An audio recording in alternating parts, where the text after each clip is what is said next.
बिस्मिल्लाहिर्रहमानिर्रहीम। सही बुखारी हदीस number 362।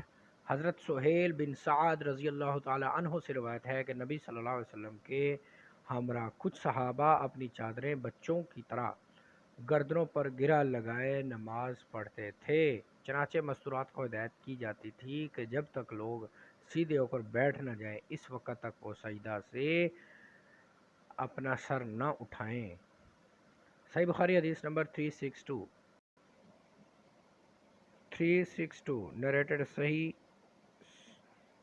narrated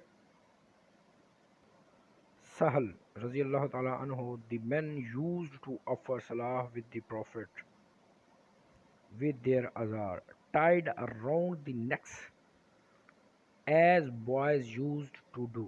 Therefore the Prophet told the women not to raise their heads from prostration till the men sat down straight while praying.